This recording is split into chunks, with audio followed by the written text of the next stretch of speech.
Hey there beautiful souls, welcome back to our channel Atranga family blogs.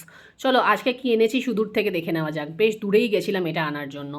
তো ব্যাপারটা হচ্ছে, সবার প্রথমে বলি আজকে আমরা বিরিয়ানি এনেছি। কোথা থেকে এনেছি সেটা পরে আসছি। সবার ফার্স্টে বলি, বিরিয়ানি খেতে না একটু বাড়িতেই আমরা পছন্দ করি। কেন বলো তো? ওই দোকানে না ঠিক মানে কমফর্টেবলি খাওয়া যায় না। বাড়িতে আনলে একটু কবজি ডুবিয়ে খাওয়া যায়, হাত হাত লাগিয়ে একদম মানে বেশ সুন্দর করে মাটনটাকে চেবানো যায় হাড়টা। তো বাইরে সেটা না হয় না খুব একটা পসিবল, সেই জন্য আমি একটু বাড়িতেই প্রেফার করি। তবে হ্যাঁ, আমি যেখান থেকে এনেছি সেখানে কিন্তু সিটিং অ্যারেঞ্জমেন্টও আছে। যাই হোক, এই যে বিরিয়ানিটা দেখছো, এটা কিন্তু অনেকটা দিবাপি বা দাদা বৌদি স্টাইলে ওরা বানায়। হ্যাঁ, পুরোপুরি সেম না হলে বেশ ভালো কিন্তু ওরা বানায়। তো তোমরা একবার ট্রাই করে দেখতে পারো।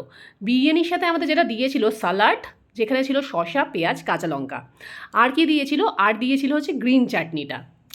কদিন ধরে যেভাবে ফোনের মধ্যে বিরিয়ানির ফটো আসছিল, ভিডিও আসছিল, আর এত ব্লগ হচ্ছিল বিরিয়ানির, কি বলবো, মনটা খালি বিরিয়ানি বিরিয়ানি করছিল। পেট বলছে আগে বিরিয়ানি খাওয়া, আগে বিরিয়ানি খাওয়া। তাই আজকে চট করে নিয়েই এসেছি বিরিয়ানি।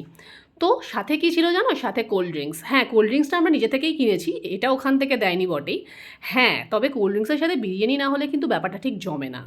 আচ্ছা, এইখানে দেখো আমি একটা আলু নিয়েছি, কিন্তু আলুটা কেন হাফ বলো তো? আমি মনে করি আলুটা যদি বেশি বড় নিয়ে নেওয়া হয় কন্টেনারে, মাংসটাও বেশ বড় থাকে, তাই রাইসের কোয়ান্টিটিটা অনেকটাই কমে যায়। তাই আমি চেষ্টা করি যখনই যেখানে আলুটা নেব একটু ছোট আলু নেওয়ার বা হাফ আলু নেওয়ার থাক। আচ্ছা, তারপরে দেখো এখানে যে মাটনটা দেখতে পাচ্ছ, বেশ জুসি কিন্তু মাটনটা। ওরা কিন্তু রেয়াজি খাসি ইউজ করে, খুব ভালো নরম আর থলথলে ছিল এই মানে মাটনটা। রাইসটাও দেখতে পাচ্ছ একদম ঝরঝরে রাইস, খুব ভালো খেতে ছিল, বেশ মশালাদার ফিলিং ছিল একটা। আচ্ছা, সব মিলিয়ে বেশ মানে কি বলবো, আমি বেশ ভালোই লেগেছে আমার বিরিয়ানিটা। তোমরা কিন্তু একবার ট্রাই করতে পারো। এটা কিন্তু বেলঘড়িয়াতে এই দোকানটা, তোমরা যেতে পারো, এখানে বসেও খেতে পারো। তো এখানে সমস্ত ডিটেলস দেওয়া রইলো।